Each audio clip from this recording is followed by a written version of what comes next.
All right, let's dive right in. If you're a 3D artist using Maya, you know that your most important tool, the one thing you can't live without, is your own creativity. But what if there was a way to amplify that creativity, to break through the boring stuff and just create? Well, today we're talking about Python scripting in Maya. It's the skill that takes you from just using the software to building your own tools inside of it. It's your creative superpower. So let's start with a scenario that probably hits a little too close to home. I mean, just think about this quote for a second. We've all been there, right? Faced with some mind-numbing, repetitive task. Rigging one rope? Sure, that's part of the job. But rigging 100 of them, one by one? That's just a straight-up nightmare. It's a total drain on your time and, let's be honest, your will to live. And that's really the heart of the issue here. This isn't just about being bored. Every single minute you spend doing something repetitive is a minute you're not actually being an artist. You're not sculpting, you're not animating, you're not designing. It's a massive roadblock standing directly between you and your best work. I mean, just look at the difference. This slide lays it out perfectly. On the left, you've got the manual slog. Click, drag, type, repeat, 100 times.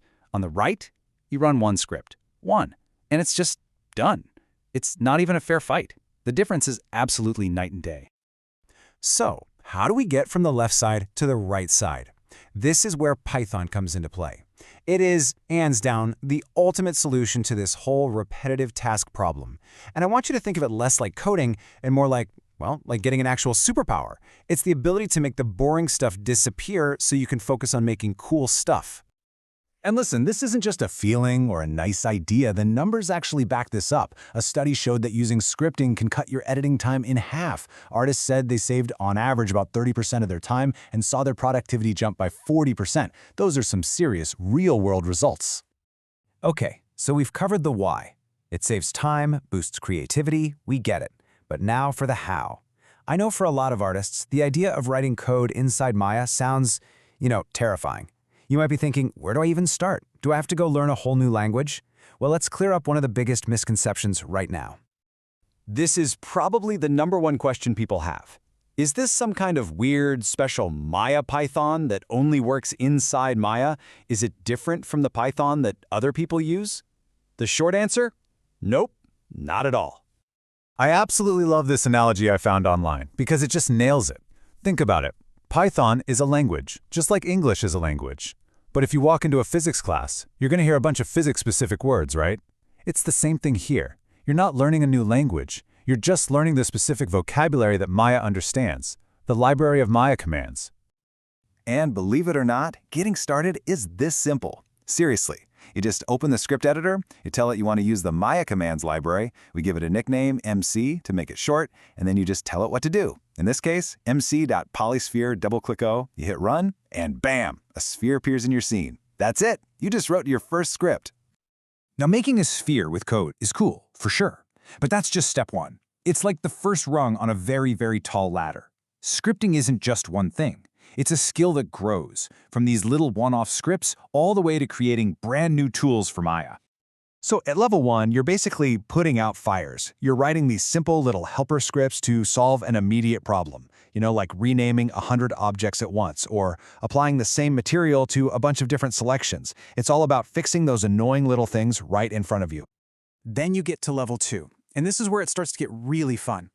You're not just writing scripts for one-time use anymore. Now you're building permanent tools. You can create your own custom windows with your own buttons and sliders that run your code. This is where you start to build a tool set that's designed by you for you. And then there's level 3, the boss level, creating custom dependency graph nodes or DG nodes. Now this sounds super technical, but here's what it means. You're no longer just automating Maya's tools, you are adding new tools to Maya. A DG node is like a new brain cell for the software. This wheel node example is perfect. You build a node that you feed a wheel's position and size, and it automatically spits out the correct rotation. You've literally taught Maya how to do something new. Okay, so this all sounds amazing, right? But let's be real for a minute. Before you can build custom nodes, you have to get your coding environment set up. And sometimes that can be a massive pain. It's honestly one of the biggest reasons people get frustrated and just give up. If you've tried to set up a code editor like VS Code or PyCharm with a new version of Maya, maybe this question feels a little personal. You get all excited, you follow a tutorial, you start typing, And the autocomplete, the thing that helps you remember all the commands, it just doesn't work. It's a super common and incredibly frustrating problem. So here's the deal. In Maya 2025, things changed. The old way of doing things, pointing your editor to a folder in the dev kit, it doesn't work anymore because that folder is just gone.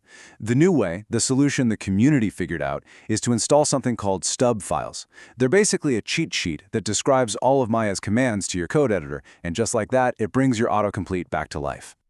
All right, so we've covered the what, the how, and even some of the setup headaches.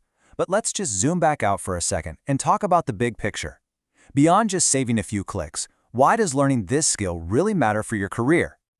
The bottom line is, this skill gives you a massive professional edge. It makes you way more productive. It lets you build a workflow that's perfectly tailored to how you work. And in a competitive job market, being the artist who can also build tools to solve problems, that makes you incredibly valuable. You become the person who can deliver high-quality assets with the speed and consistency that someone clicking manually could never, ever match.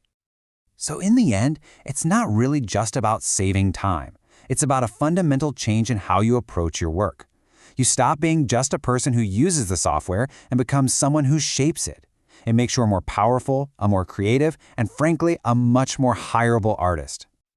So I'm going to leave you with this final thought.